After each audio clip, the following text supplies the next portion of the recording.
Ajaran Islam bersumber kepada tiga hal. Yang pertama, Al-Quran. Yang kedua, hadis.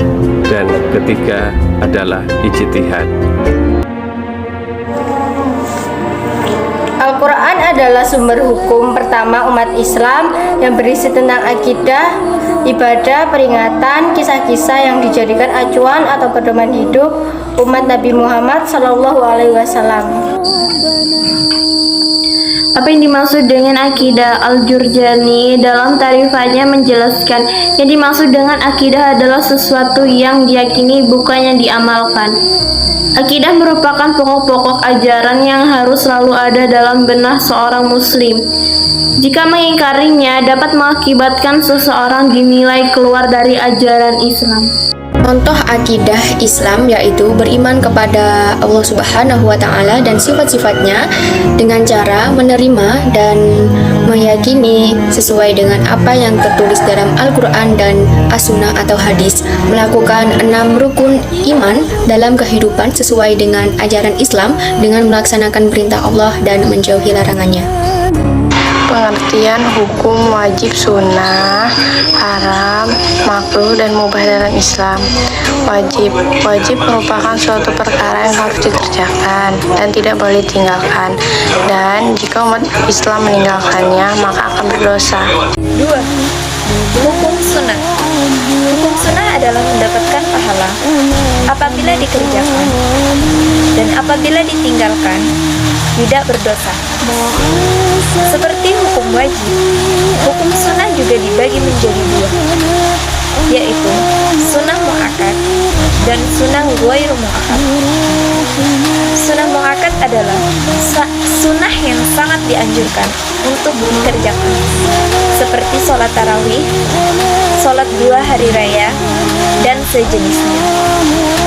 Jika sunnah ghairu mu'akkad adalah hukum sunnah yang biasa, contohnya seperti sholat sunnah dan puasa sunnah. Hukum makruh. Apa sih yang dimaksud dengan makruh itu? Oke, jadi makruh adalah suatu perbuatan yang apabila dikerjakan tidak mendapat dosa dan apabila ditinggalkan mendapatkan pahala. Dan apa saja sih contohnya?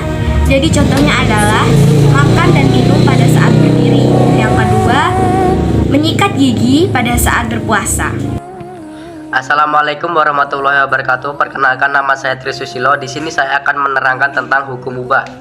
Hukum mubah yaitu suatu perbuatan yang apabila dikerjakan tidak mendapat pahala dan tidak mendapat dosa, dan jika ditinggalkan juga tidak berdosa dan tidak mendapat pahala. Sehingga hukum mubah inti jelasnya adalah boleh saja dikerjakan dan boleh ditinggalkan. Contoh perbuatannya yaitu melamun. Hukum haram. Haram adalah suatu perbuatan yang ditinggalkan mendapat pahala dan jika dilaksanakan mendapat dosa. Contohnya minum minuman keras, memakan daging babi, berzina, ghibah, fitnah. Landasan hukum Islam. Islam merupakan agama yang sempurna, satunya agama yang di dalamnya terdapat berbagai macam penjelasan. Assalamualaikum warahmatullahi wabarakatuh. Al-Quran atau Quran adalah sebuah kitab suci utama dalam agama Islam yang umat muslim percaya bahwa kitab ini diturunkan oleh Allah pada Nabi Muhammad. Kitab ini terbagi ke dalam beberapa surah dan setiap surahnya terbagi ke dalam beberapa ayat. Assalamualaikum warahmatullahi wabarakatuh. Perkenalkan, nama saya Dwi Yani. Saya di sini akan menjelaskan tentang as-sunnah atau hadis.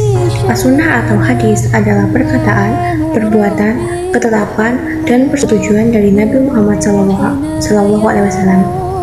Hadis sendiri dijadikan landasan hukum Islam yang kedua setelah Al-Quran. Setelah mengetahui pengertian dari Al-Quran, as-sunnah atau hadis, kita lanjut pelajaran kita tentang apa sih artinya ijtihad, ijma, dan qiyas. Berikut penjelasannya.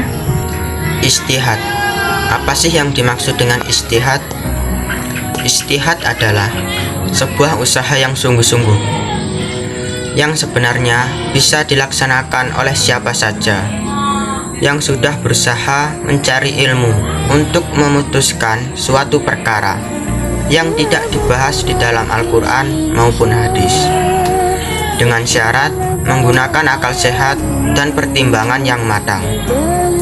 Namun, pada perkembangan selanjutnya, diputuskan bahwa ijtihad sebaiknya dilakukan oleh para ahli agama. Pengertian isma dan contoh. Isma adalah kesepakatan para ulama dan menetapkan suatu hukum dalam agama berdasarkan Al-Quran dan hadis terhadap hal yang belum ada hukumnya. Misalnya adalah status hukum dari vaksinasi dan imunisasi. Lalu para ulama berkumpul untuk membahas status hukum vaksinasi dan imunisasi. Assalamualaikum warahmatullahi wabarakatuh. Perkenalkan, nama saya Hardi Santoso. Saya di sini akan membawakan tentang pengertian kias. Apa sih pengertian kias itu? Pengertian kias adalah menggunakan sesuatu yang diketahui kepada sesuatu yang lainnya dalam menetapkan hukum atau meniadakan hukum dari keduanya. Penetapan hukum atau peniadaan ini dilakukan karena adanya perbedaan di antara keduanya, dan kedudukan kias lebih lemah daripada ijma. Hanya itu yang bisa saya sampaikan. Saya akhiri. Wabillahi taufiq wal hidayah. Wassalamualaikum warahmatullahi wabarakatuh.